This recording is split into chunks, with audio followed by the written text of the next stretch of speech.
बे कहाँ मर गया है? इतनी देर से यहाँ पे वेट कर रही हूँ मैं, अभी तक ऑर्डर नहीं आया है। अगर खाना ठंडा हुआ ना तो मैं नहीं लेने वाली हूँ। नहीं मैडम, मैं Shastripuram B block tower number C के नीचे हूँ। आपका फ्लोर 10th है ना मैडम? एक बात बता, तू अनपढ़ है क्या? गंवार है, पढ़ना लिखना नहीं आता? एड्रेस में लिखा है ना मैंने कि 10th फ्लोर है, तो फिर पूछना जरूरी है? हाँ नहीं मैडम, हाँ मैंने पढ़ लिया बस। देख ऐसा है, मेरा ना दिमाग खराब करने की जरूरत नहीं है, चुपचाप से ना। नहीं मैडम, मैं आ गया। जल्द से जल्द खाना डिलीवर कर, और अगर वो खाना ठंडा हुआ वापस लौटा दूंगी और एक्स्ट्रा कंपनसेशन और लूंगी टाइम वेस्टेज का। कैंसिल मत करना प्लीज, अभी तो मुझ में आया।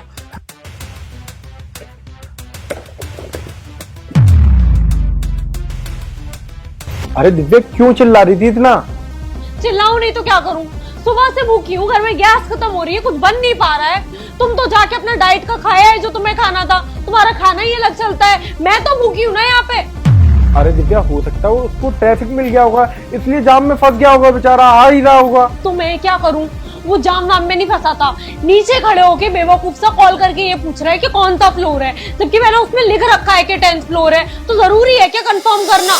अरे दिव्या तू बोल रही है ना वो लेट हो गया है, तो मैं इसलिए बोल रहा हूँ कि तुझे तो मालूम है ना हमारी सिटी में कितना जाम लगता है, और हमारे घर की साइड तो कुछ एक्स्ट्रा ही जाम लगता है। हो सकता है उसे जाम मिल गया हो पुल वगैरह पे, इसलिए बेचारा लेट हो गया होगा, और तू खामखा उस पर चिल्ला जा रही है। इन्हें भी जल्दी होती है, जब ये एक ऑर्डर पहुंचाएंगे तभी तो इन्हें दूसरा ऑर्डर मिलेगा। कोई जल्दी वल्दी नहीं होती है, ये लोग ना हरामखोर होते हैं, हरामखोर। ये कहीं रुक गया होगा सिगरेट वगैरह पीने के लिए, उस वजह से लेट हो गया होगा, और तुम फालतू में उसके लिए सिंपैथी दिखा के ना मेरा मूड और खराब कर रहे हो।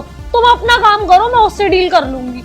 अरे दिव्या थोड़ा आराम से बात किया कर, ये लोग भी बेचारे धूप में सड़ के हमारे लिए खाना लेके आते हैं, और तू खामखा उस पर गर्म हो रही है। प्रिंस वो उनका काम है। अरे दिव्या खामखा इतना गुस्सा कर रही है।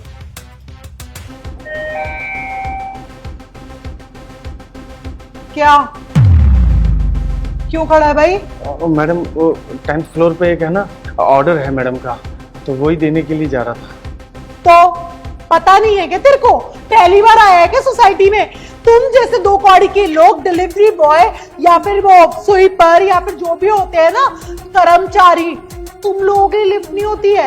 ये लिफ्ट ना हम लोगों के लिए होती है। हम सुविधा उठाएंगे इस लिफ्ट का, मेंटेनेंस ना हम लोग देते हैं सोसाइटी को, तुम जैसे दो कौड़ी के लोग नहीं देते हैं। चुपचाप से ना औकात में रहे, समझा? लिफ्ट यूज मत कर लियो, सामने कैमरे लगे, फाइन लग जाएगा 1000 रुपए। चल सीढ़ियों से जा, सीढ़ियों से जाना, सीढ़ियों से। सॉरी मैम, मैं सीढ़ियों से जाता हूँ। आया बड़ा वीआईपी बन रहा है।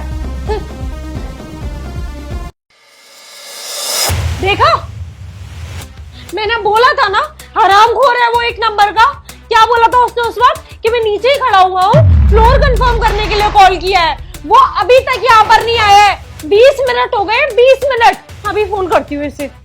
मेरी बात कर, मेरी बात। मैं कर लूंगी बात, तुम रहने दो।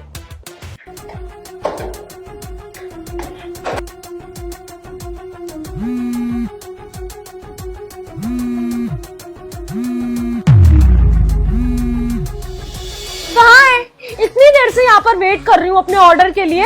उस वक्त क्या बोला था कि मैं नीचे ही खड़ा हूँ, बस फ्लोर कंफर्म करने के लिए कॉल किया था।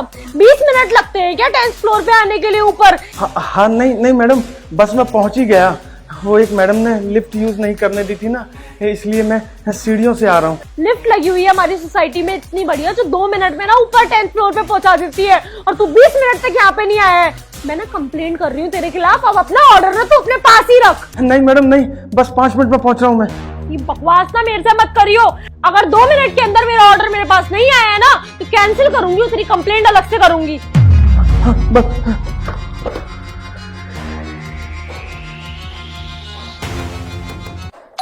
अरे आ गई बैल की आवाज, ले ले तू अपना ऑर्डर। खामखा इतनी गर्म हो रही है उसके ऊपर। वो लोग ना इसी लायक होते हैं प्रिंस, ये लोग ना ग्रांटेड लेने लग जाते हैं। अब ठंडा खाना आएगा, ठंडा खाना खाने के लिए ऑर्डर किया है क्या मैंने? अभी कहाँ था वे तू? मैम साहब वो मैडम, एक मैडम ने है ना मुझे है ना लिफ्ट में चढ़ने नहीं दिया था, इसलिए मैं ना सीढ़ियों से आया चढ़ के। ये रहा आपका ऑर्डर। तुम तुम अपाहिज हो और उसके बाद भी डिलीवरी कर रहे हो, और तुम नीचे से ऊपर 10th फ्लोर तक बिना लिफ्ट के सीढ़ियां चढ़कर आए हो। हाँ हाँ मैम साहब, हाँ, क्या करें, मजबूरी इंसान को बहुत कुछ कराती है। एक रोड एक्सीडेंट में मेरे बेटे का देहांत हो गया और मेरी एक टांग जाती रही। उसके बाद से उसके बीवी बच्चों का भार और किसके पास था, मेरे ही ऊपर था। जिस बुढ़ापे में बेटे को सहारा बनना चाहिए था, बाप को ही सहारा बनना पड़ गया। बेटा, जिंदगी जैसी दिखती है ना, वैसी होती नहीं। बहुत मुश्किलों से मैंने अपने बेटे को पाला था। आज उसके परिवार को अगर मैं ही सहारा नहीं दूंगा बेटा, तो कौन देगा। एक बात और बोलूं बेटा, इस हालत में है ना, मुझे कोई नौकरी तो देता नहीं अब। और बेटा, तुमने जो मुझे बोला ना, मुझे बिल्कुल भी बुरा नहीं लगा, क्योंकि दुखों का जब पहाड़ टूटता है ना किसी इंसान के ऊपर, फिर उसे इन सब चीज़ों की आदत सी हो जाती है। इस वक्त कोई नौकरी मुझे दे भी नहीं रहा था, मेरी कंडीशन बहुत ज़्यादा ख़राब थी। वो तो भला हो जोमेटो वालों का, उन्होंने एक मौका तो दिया मुझे, मेरी ये हालत देखते हुए भी। और आज कैसे भी करके मैं समय पर सबकी डिलीवरियाँ पहुँचाता हूँ। बेटा, जब तक जिंदा हूँ ना, तब तक तो उन बच्चों का सहारा बनूंगा। उसके बाद देखो प्रभु क्या करवाते हैं। देखा दिव्या, मैंने तुमसे बोला था ना, हो सकता कहीं ट्रैफिक जाम में फंस गए हो या कोई मुसीबत आ गई होगी। देखो, सॉरी प्रिंस, तुम बिल्कुल ठीक थे और मैं बहुत ज्यादा गलत थी। अंकल, आप प्लीज मुझे माफ कर दीजिए, मुझसे गलती हो गई जो मैंने आपको इतना कुछ सुना दिया बिना पूरी बात जाने। अरे कोई बात नहीं बेटा, तुम नहीं, बहुतों से गलती हो जाती है। असल बात यह है ना, कसूर तुम्हारा नहीं, कसूर तो सब खेल किस्मत का है। फिलहाल किस्मत मेरी ठीक नहीं चल रही। कोई बात नहीं बेटा, तुम मेरी रेटिंग अच्छी दे देना बस। अरे अंकल जी, आप मुझे बताइए कितने का ऑर्डर था। बेटा 570 रुपए का था।